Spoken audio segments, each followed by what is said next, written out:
Hi, everyone. Welcome to the Buddhist Recovery Network Academy and a new teaching that we're offering today by Mary Stancavage, Letting Go of the Second Arrow. On that note, I wanted to tell you a little bit about our guest teacher. And we have Mary Stancavage today, who has practiced meditation, yoga, and cultivated a spiritual practice for almost 30 years. Her practice has coincided with her journey in recovery. She began her investigation into Buddhist teachings in the 1990s and studied with Noah Levine and the Thai forest tradition beginning in 2005. In 2009, she was empowered by Levine to teach the Buddha Dharma. She taught meditation at recovery centers in Los Angeles and has worked intimately with the Refuge Recovery Program over the last several years. She's also a longtime board member of the Buddhist Recovery Network, or she was a longtime board member. She currently serves as the program director of Against the Stream Buddhist Meditation Society, where she's co-facilitated Year to Live groups since 2008 and has a weekly Dharma class. She's a member of the ATS Teachers Council. She completed the Buddhist chaplaincy program at the Sati Center and served as a volunteer chaplain at Hollywood Presbyterian Medical Center. Mary sits on the board of the Buddhist Insight Network and also on the board of CLU, the Clergy and Laity United for Economic Justice. In addition, she has a master's from UCLA and worked as an archaeologist in the Middle East. So very well qualified to offer us a teaching today. So without further ado, I'd like to welcome Mary. All right, thanks. Good afternoon, everyone. Thank you, Robin, so much for that introduction and for the introduction to the Buddhist Recovery Network Academy, which is a great idea. I think it's a great thing to do, and I'm honored to be here with you today. And so, what we'll do is we'll just start out with a short meditation. So it'll just be a silent few minutes. So find your way to sit and we can begin. I'm actually going to use these little bells. Hopefully I have my headset on, but hopefully you can hear the bells through it.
Hopefully you all heard the bell, and if you didn't, you can come back from the meditation period. And welcome back.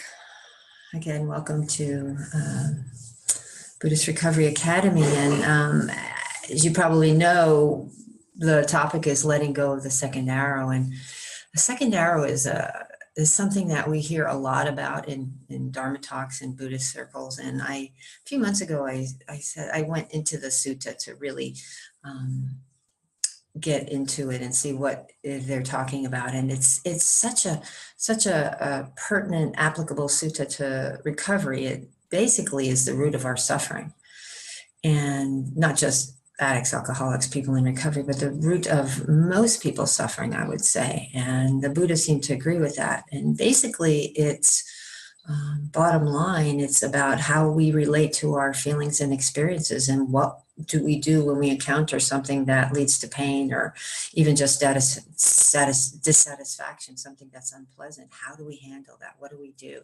And the Buddha says that uninstructed worldlings, those people who aren't awake or mindful or paying attention, when something unpleasant happens, they immediately react by wanting something that is pleasant. They want something pleasurable to push away the discomfort. And in the sutta, it says, having been touched by that painful feeling, he resists and resents it. And what he tends to do is chase sensual happiness. It's because he doesn't know of any other escape from painful feelings except the enjoyment of sensual happiness. And what is that but addiction? We want sensual happiness all the time, and not just lust and sensual, but pleasant feelings. We want it to be good all the time. We don't know how to deal with our discomfort.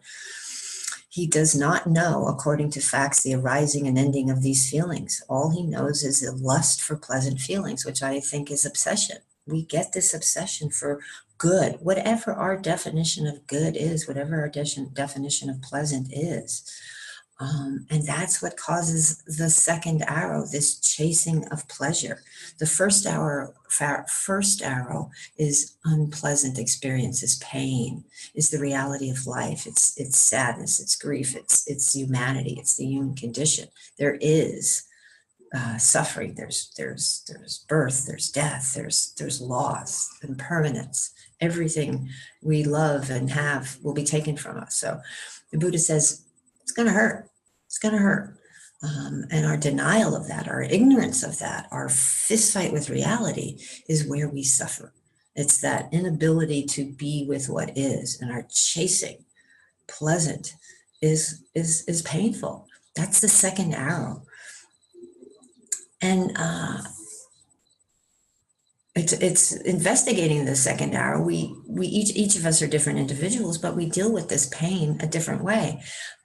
The first arrow is the experience and our physical response to it, our physical reaction. There's a tightening of the chest or the jaw, or there's dizziness, there's tears. Sometimes you feel like we've been kicked in the gut, some kind of unpleasant physical sensation. And what do? The second arrow is first reaction we might have is blame. We blame others. If you had only done better, then I wouldn't hurt so much. There's this deflection of the pain by blaming others. If you had been better, then I would be okay. Or we blame ourselves. We're bad. We should have done better. We should have done this. We should have done that. But instead, we just blame. And we get out of feeling. It's a distraction to feeling. I know when I had this thing about being late. If I was late to particular events or concerts or something, and if I thought we were going to be late, I would start feeling this tension come up, start to get that jaw clenching, and I immediately look at my husband and go, if you had blah, blah, blah, blah, then I wouldn't have this fear of what people might think of me when I walk in late. And for addicts, we do what we do, whatever our chosen relief point is. Another way, we blame others, we blame ourselves, or we distract ourselves. And this is actually our main pathway into addiction. We just chase short-term pleasures, drugs, alcohol, sex, shopping, whatever it is, work, whatever it is. We can distract ourselves with anything. Those of if you're in recovery, you know what your prime go-to is. And then when we address that, then sometimes there's some other go-tos, that whack-a-mole. And we're going to have that experience until we begin to really pay attention to the experience of the first arrow, to the experience of the pain. The thing about the second arrow is it always lets us down. There's no permanent solution. There's no easy way out of this discomfort except being with it. That's what the Buddha teaches. He goes, there's no there. There's only here. And how do we turn towards and experience our discomfort? Let go of that second arrow and stay with the first arrow, which happens to everyone. It's the second arrow that we have a choice for. We begin to practice, for the Buddha talks about as we begin to pay attention, we begin to cultivate mindfulness. And I love this explanation of mindfulness as cultivating a patient, non-reactive, curious, and welcoming attitude towards anything in our experience that seems unpleasant. So when we have that tightening of the jaw, when we have that experience of being kicked in the gut, when we have that idea of, I'm going to run away, I feel uncomfortable, I'm out of here. However we respond to unpleasant, instead of doing that, instead of reacting, we have a patient, non-reactive, curious and welcoming attitude towards our experience. We turn towards the experience and say, what is this? What is this? And we learn to sit with. So often we're just running from the fear of pain, the fear of hurt. We develop these mechanisms, we develop these second arrows because we don't want to be hurt again, because all of us have been hurt. And it's not that we consciously figure this stuff out and say, I think if I eat an entire Entenmann's coffee cake, I will live happily ever after. But we do those things anyway. We do those things to help ourselves, to alleviate the discomfort of the pain.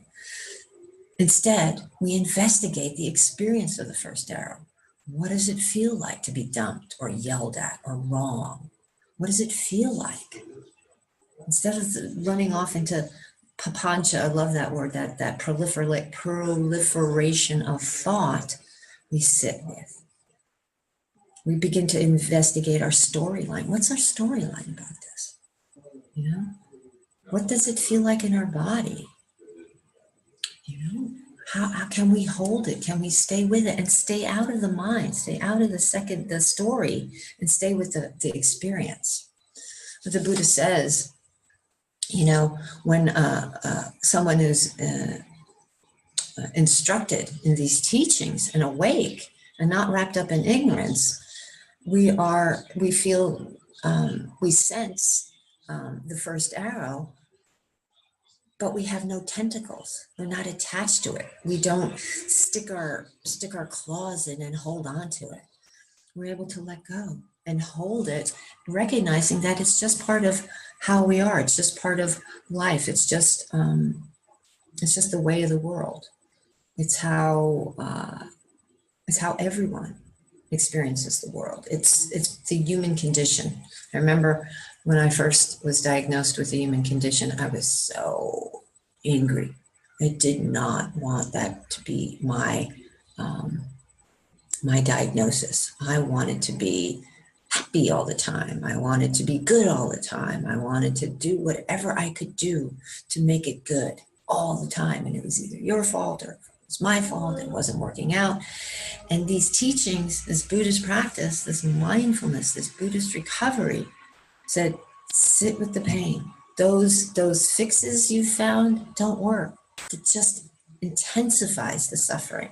It creates more suffering, more problems, and it just goes on and on and on until we're willing to say enough, let go. I'm going to let go of that second arrow. I'm going to let go of my tried and not so true, tried and failed miserably ways of dealing with discomfort, because in reality, the only way to deal with discomfort is to be with the discomfort, is to turn towards it with kindness, with compassion, with generosity, and to hold it with love. Because when we're fighting it, we're full of aversion. I always talk about when we get into that fist fight of reality, we always lose. We always lose a fist fight with the reality. So can we be with the reality, with kindness, with compassion, with equanimity? I found this definition of equanimity, which is balance with whatever is arising in the world, with whatever is arising in our experience, is a deep intimacy of ourself and our experience without preference. We're willing to have a deep intimacy of ourself without preference for pleasure, without preference for unpleasant. You just say, right now it's like this. Right now it's like this.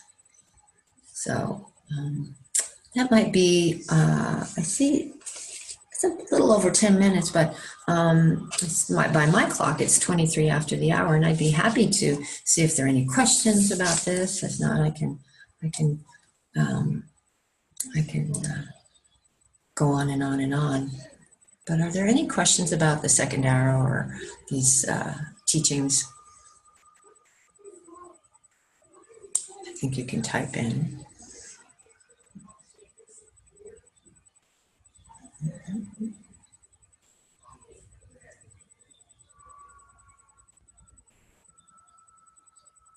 As we, a lot of times I get the question, how do you actually hold the reality of your experience? And it's actually a turning towards the physical experience of what's happening and what's coming out for you. So when you are told something difficult, when you do hear some difficult news, what does it feel like in your body? What does it feel like in your body? Is it in your belly? Is there a texture? Is there a temperature? And let's hang out with that. Hang out with the physical experience of the discomfort rather than getting lost in the mind. So that's how you begin to turn towards. And so there's a question, can you speak more about having no preference with pleasure or discomfort? Yeah, that's an interesting question, which is it's kind of also very core to Buddhist teaching. We have desires. I prefer, well, I don't want to say the word prefer because I'll talk all over what I'm saying. I would like to have a pleasant experience. I would like it not to rain. When I'm having a picnic, I would like comfort. But if it doesn't happen, I'm just going to say, okay, this is the way it is. The preference is when we do things expecting a particular result and hold on to that result, saying it must be this way. I was working with my teacher once when I was moving deeply into holding a difficult experience. And as I turned towards the experience, the pain of it seemed to dissipate. And immediately my head said, aha, this is a tool for dissipating pain. And her words were, no preference. We just turn towards the experience without the intention of making it, like hammering it and saying, okay, now you're going to turn pleasant. We just do these actions with no preference for the outcome. We may have a desire for it to turn a certain one way or another, but we let go of needing it to be a certain way. That's where the obsession comes in. That's where the clinging comes in. That's where the craving comes in. I want it to be this way, and then I'll be happy. Instead, we live in a way that there's ease because we have ease with whatever arises. There may be grief, but there's perhaps we can have some ease in the middle of the grief because we're not fighting it. We're not fighting the reality of our experience. We're holding our experience. I hope that answers. For those of us who have a hard time offering kindness and compassion to our discomfort, what are some practices that might help us transform our aversion into acceptance? Oh, not uncommon. The heart practices are what I would suggest, offering kindness and compassion to yourself. That's loving kindness and compassion. There are meditative practices, and I would suggest following those. Also, watch how you talk to yourself. This is really important. Practice wise speech to yourself. Include yourself in all beings when you talk about the precepts, like being kind to all beings. How do you talk to yourself? I used to call myself a dumbass. I don't do that anymore. It's those little things. You start shifting how you treat yourself, even in your own mind. Do some heart practices and then be careful how you treat yourself. That's really an important way to take action around this. When for those are close to us having a fistfight reality, how do we advise without seeming, and when those of us are close to having a fistfight reality, how do we advise without seeming indifferent? I'm not quite sure about, I'm not quite sure I understand totally that question. When those close of us are having a fistfight reality, we just kind of, if we have a close relationship, we maybe point it out to them.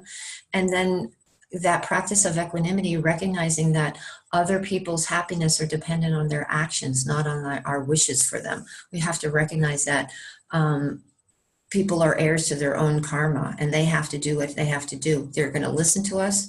They're not going to listen to us, but maybe a lot of times we can act by example. We can live in a way that maybe inspires them to, and they say, how did you change? How do you not suffer so much? That has been my experience. And then other people, it's like, I love you, I have compassion for you, and I can't fix you.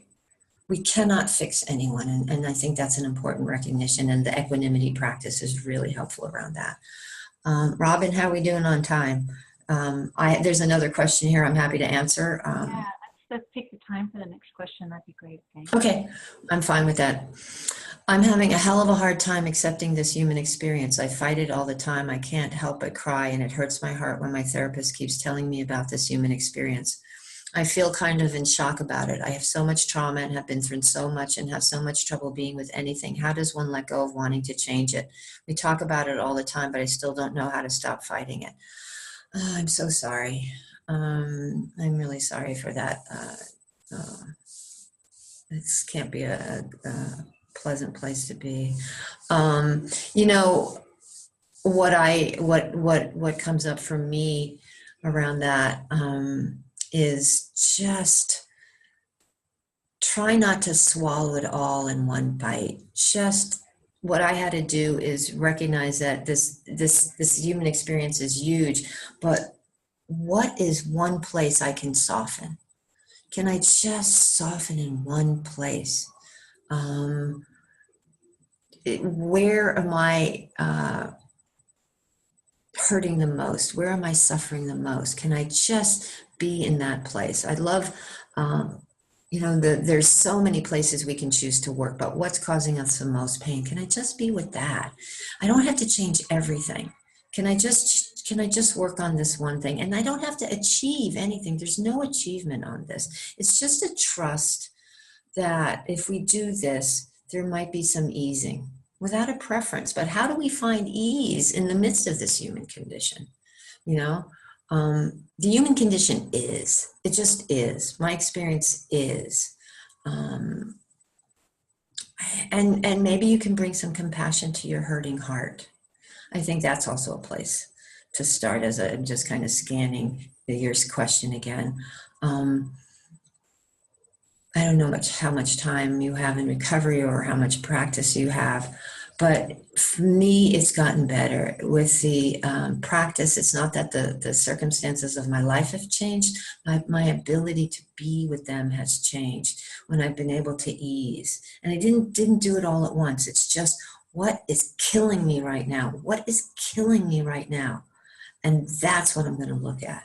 All the other stuff can stay in the past, but if I can just work with the one thing that's just this wall I'm running into, that's all I have to do. I don't have to deal with the whole of human experience all at once. Just this one thing. And that's kind of how I try and do it. When I chew off, when I look at the whole of everything, overwhelm is in my mind. Overwhelm takes over. And I just have to remember that that's the head. Can I just kind of let go of the story and just breathe? Or feel my hands on my legs. Just feel my feet on the ground. Let go of everything and just come back to right now. That helps me as well. So those are just my quick thoughts on stuff. So thank you. Thank you for being here. Thank you, Robin and Buddhist Recovery Network, for the invitation to share with you this day.